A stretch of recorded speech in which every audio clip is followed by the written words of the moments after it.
좋은 종목을 잘 고른 사람이 아니라 종목을 덜 고른 사람이 자산을 더 크게 불렸습니다. 이상하게 들리시겠지만 실제로 자주 일어나는 일입니다. 매달 종목을 고르느라 밤을 새운 사람과 종목을 거의 고르지 않은 사람, 시간이 지나자 후자의 통장이 더 두꺼워져 있었습니다. 분명히 더 많이 공부하고 더 많이 분석했는데 왜 덜 고른 쪽이 이겼을까요?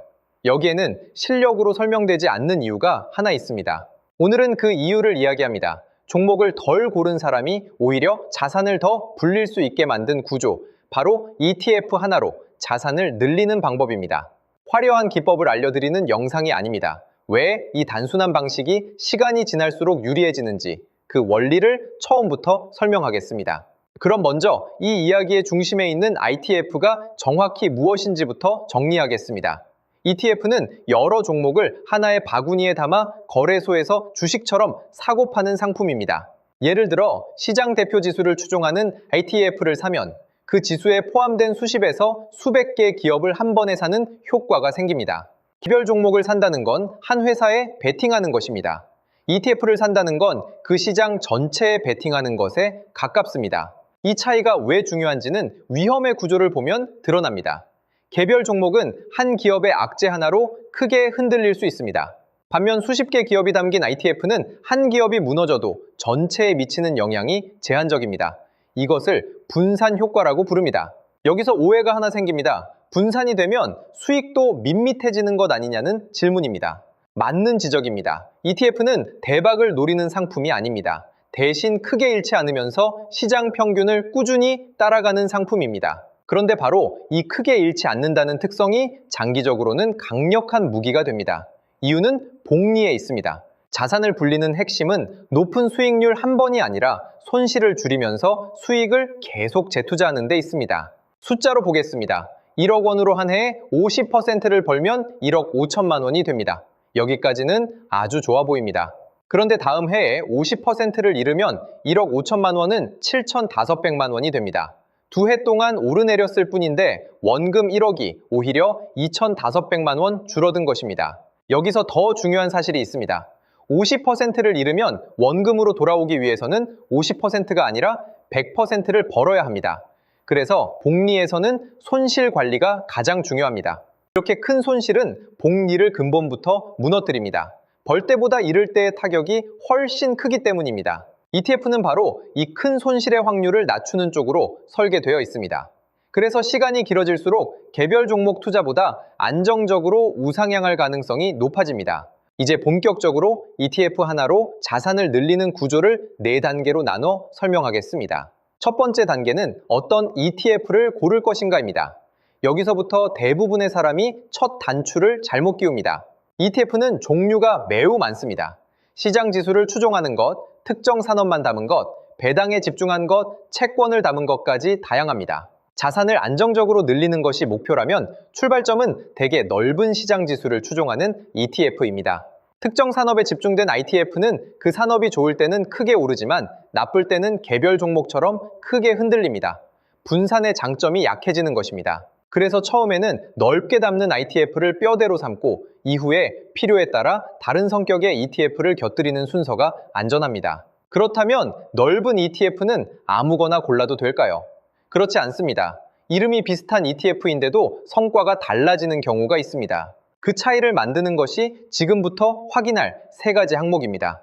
화면에 나오는 이름만 보고 고르면 안 됩니다. 첫째는 무엇을 추종하는가, 즉 기초지수입니다. 같은 이름처럼 보여도 담고 있는 지수가 다르면 완전히 다른 상품입니다.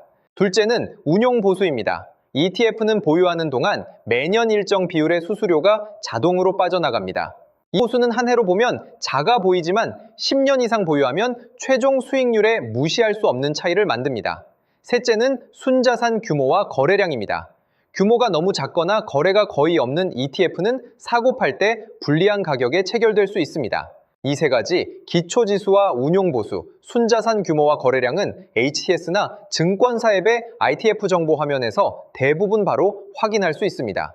두 번째 단계는 언제 사느냐입니다. 그리고 많은 사람이 이 지점에서 가장 크게 무너집니다. 대부분은 가장 좋은 타이밍을 잡으려 합니다. 바닥에서 사서 꼭대기에서 팔겠다는 생각입니다.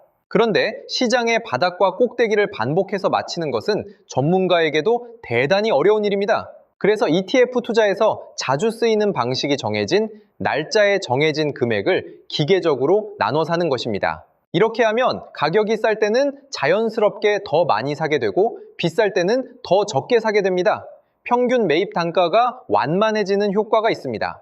핵심은 타이밍을 맞히는 것이 아니라 타이밍을 맞추려는 시도 자체를 줄이는 것입니다. 이 방식의 진짜 힘은 수익률보다 심리에 있습니다. 시장이 흔들려도 계획대로 계속 살 수 있게 만들어주기 때문입니다. 세 번째 단계는 얼마나 오래 들고 가느냐입니다. 여기서 ETF의 성격이 완전히 드러납니다. ETF는 짧게 사고 팔아 시세 차익을 노리는 상품으로 쓸 수도 있습니다. 하지만 그렇게 쓰면 개별 종목 단타와 크게 다르지 않습니다. 자산을 늘리는 관점에서 ETF의 진짜 장점은 오래 들고 있어도 마음이 덜 불안한 구조라는 데 있습니다. 개별 종목은 그 회사가 사라지면 투자도 사라집니다. 하지만 넓은 시장 지수는 구성 기업이 계속 교체되며 시장 자체가 유지됩니다. 실적이 나빠진 기업은 지수에서 비중이 줄고 성장하는 기업이 그 자리를 채웁니다. 지수는 이 과정을 자동으로 반복합니다. 그래서 장기 보유에 상대적으로 적합한 것입니다. 내가 종목을 계속 갈아타지 않아도 지수가 알아서 갈아타주는 셈입니다. 네 번째 단계는 재투자입니다. 사실 자산이 크게 불어나는 구간은 대부분 여기서 만들어집니다. 많은 ETF는 보유 기간 동안 분배금을 지급합니다. 이는 담고 있는 기업들이 주는 배당 등을 모아 투자자에게 나눠주는 것입니다. 이 분배금을 그냥 쓰지 않고 다시 ETF를 사는 데 사용하면 자산이 스스로 자산을 낳는 구조가 만들어집니다. 반대로 분배금을 생활비로 쓰는 순간 복리의 엔진은 그만큼 약해집니다. 돈이 다시 일하러 나가지 못하고 멈춰 서기 때문입니다. 처음에는 이 재투자 금액이 매우 작아 보입니다. 그래서 대부분은 이 단계를 대수롭지 않게 넘깁니다. 하지만 이 작은 재투자가 오랜 시간 반복되면 나중에는 원금이 만들어내는 수익보다 재투자가 만들어내는 수익이 더 커지는 시점이 옵니다. 정리하면 넓은 ETF를 고르고 나눠 사고 오래 들고 분배금을 재투자한다. 이 네 단계가 ETF 하나로 자산을 늘리는 기본 구조입니다. 이제 반대로 이 구조를 무너뜨리는 대표적인 실수들을 짚어보겠습니다. 방법을 아는 것보다 실수를 피하는 것이 더 중요할 때가 많습니다. 첫 번째 실수는 이름만 보고 사는 것입니다. 비슷한 이름의 ITF라도 추종하는 지수와 담긴 종목이 전혀 다른 경우가 흔합니다. 두 번째 실수는 유행하는 테마 ETF에 몰아넣는 것입니다. 특정 테마가 뜨거울 때 들어가면 이미 많이 오른 가격에 사는 경우가 많습니다. 이런 테마형은 분산 효과가 약해서 사실상 개별 종목 여러 개를 한꺼번에 산 것과 비슷한 위험을 지게 됩니다. 여기까지 두 가지 실수를 보면 공통점이 있습니다. 모두 겉으로 보이는 이름이나 분위기에 이끌려 판단한다는 점입니다. 이제부터는 아무리 좋은 전략도 무너뜨리는 실수들을 보겠습니다. 세 번째 실수는 분배금을 그냥 소비해버리는 것입니다. 재투자를 하지 않으면 앞서 말한 복리의 엔진 하나를 스스로 꺼두는 셈입니다. 네 번째 실수는 시장이 흔들릴 때 계획을 멈추는 것입니다. 하락장에서 매수를 멈추면 가장 싸게 살 수 있는 구간을 스스로 버리는 셈입니다. 다섯 번째 실수는 수익률을 매일 확인하는 것입니다. 장기 투자에서 매일의 등락은 대부분 소음에 가깝고 잦은 확인은 계획을 흔드는 원인이 됩니다. 이 다섯 가지 실수는 대부분 방법을 몰라서가 아니라 감정을 이기지 못해서 생깁니다. 그래서 구조를 미리 정해두는 것이 중요합니다. 그렇다면 지금 내 투자는 이 구조를 잘 지키고 있을까요? 지금 ETF를 보유하고 있다면 아래 다섯 가지만 차근차근 확인해 보십시오. 첫째, 내가 고른 ETF가 무엇을 추종하는지 기초지수를 확인해 셌는가? 둘째, 운용보수와 순자산 규모, 거래량을 확인해 셌는가?